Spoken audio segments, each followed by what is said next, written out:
মেয়ে হয়ে জন্ম নেওয়াটা এত সহজ না ভাই।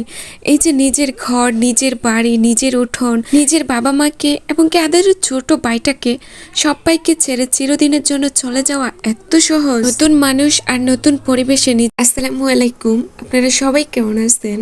অনেকদিন পর আমার বাবার বাড়িতে গিয়েছিলাম, তো সেখানে গিয়ে দেখি যে আমার বাড়ির সম্পর্কে চাচাতো বোনের বিয়ে। আর বিয়ে মানেই তো হাসি খুশি আনন্দ। আর এইদিকে দেখুন কনেকে কি সুন্দর করে দুহাত ভর্তি মেহেন্দি পরিয়ে দেওয়া হচ্ছে। শহরের তুলনায় গ্রামের বিয়েটা একটু ডিফারেন্ট হয়ে থাকে। বিয়েটা এত আলোকসজ্জা এবং কি এত ধুমধাম করেও দেওয়া হচ্ছে না, সেরকম কোনো ডেকোরেশনও করা হচ্ছে না। খুব অল্প পরিসরে যেরকম 10-15 জন মানুষ এসে মানে দেখতে এসে আর কি বিয়ে পড়িয়ে নেবে। যদি কনেকে পছন্দ হয় তাহলে বিয়ে পড়িয়ে সাথে সাথে নিয়ে যাবে। আর এদিকে দেখুন উঠোনের মাঝে কি সুন্দর খোলামেলা পরিবেশে রান্না বান্না করা হচ্ছে। আর একটা বাবাই জানে একটা মেয়েকে ছোট থেকে বড় করতে, লালন পালন করতে, মাঝেও একটু একটু করে জমিয়ে যে সঞ্চয়টুকু তার থাকে সে সর্বস্বটুকু দিয়ে তার মেয়েকে বিয়ে দেওয়া হয় এবং কি অন্যের হাতে তুলে দেওয়া হয়। এইটুকু শুধু একটা বাবাই জানে যে তার কত কষ্ট। কিছুর পরেও যদি তার মেয়েটা শ্বশুর বাড়িতে একটু ভালো থাকে তাহলে তার বাবার সার্থকতা শুধু এতটুকুই। আর বাবা যে কত খুশি হয়। আর আমি আপনাদেরকে মানে একটু দেখাচ্ছি যে আমি কখনো এরকম ওয়েতে পোলাও রান্না করতে দেখি নাই যে একবারে পোলাও পানি বসিয়ে দেওয়া হয় কিংবা এই যে তার সাথে যত ইনগ্রিডিয়েন্টস আছে সবগুলো অ্যাড করে দেওয়া হয়।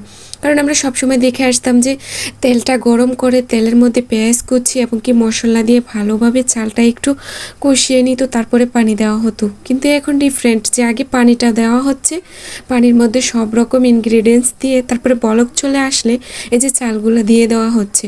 আর একটু ফ্রিকোয়েন্টলি এখন ভালোভাবে নেড়ে ছেড়ে নেবে। আসলে গ্রামের বিয়েতে স্বল্প পরিসরে হোক আর একটু বড় পরিসরেই হোক সবাই কিন্তু মনের আনন্দেই কিন্তু কাজ করে থাকে। আর এদিকে কথা বলতে বলতে রান্না অনেকটা প্রায় শেষের দিকে চলে আসছে। আর এইদিকে দেখুন বরের জন্য আস্ত একটা মুরগি ফ্রাই করে নেওয়া হচ্ছে।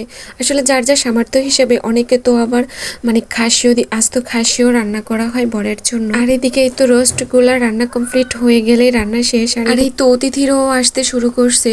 যেই না বর আসতেছে ওইদিকে কি সুন্দর রুমঝুমু বৃষ্টি হচ্ছে আর বাড়ির ছেলে মেয়েরও পিছু পিছু দৌড়াচ্ছে।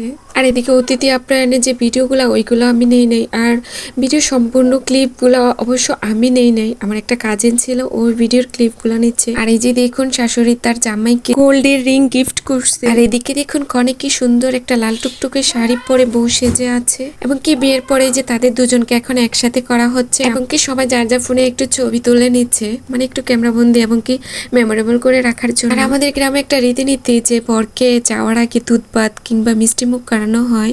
তো এই তো অবশেষে শাশুড়ি তার মেয়ে যাওয়ার জন্য দুধ নিয়ে আসছে খাওয়ার জন্য। আমাদের এলাকায় ছাড়া আপনাদের আর কারো এলাকায় কি এরকমটা হয় যে তার মেয়ে জামাইকে মানে যাওয়ার আগে একটু দুধ ভাত খাওয়ানো হয়? দেখুন কি সুন্দর তারা দুজন দুজনকে খাইয়ে দিচ্ছে। আর এরকম বন্ডিংটা যদি সারা জীবন থাকে তাহলে মেয়েদের জীবনে দুঃখ বলতে কিছুই থাকতো না। একটা মেয়ে তার জীবনের সবচেয়ে মানে তার প্রিয়জনের দেওয়া কষ্টটাই কিন্তু সে মেনে নিতে পারে না। আর এই তো একটু মিষ্টি মুখ করে দেওয়া হচ্ছে যাতে পরবর্তীতে দুজনে একটু মিষ্টি মিষ্টি কথা বলে। মেহেন্দি পরা এবং কি একটু হলুদ ছুঁয়ে দেওয়া কিংবা সারাদিন এই যে একটু হাসি খুশি এবং কি রান্না বান্না করে নেওয়া, খাওয়া দাওয়া করা, এসব হাসি খুশি যেন এক ঝলকে মলিন হয়ে গেল যে মুহূর্তে বাবা রাজকন্যা বাড়ি থেকে বিদায় নিয়ে যাচ্ছে।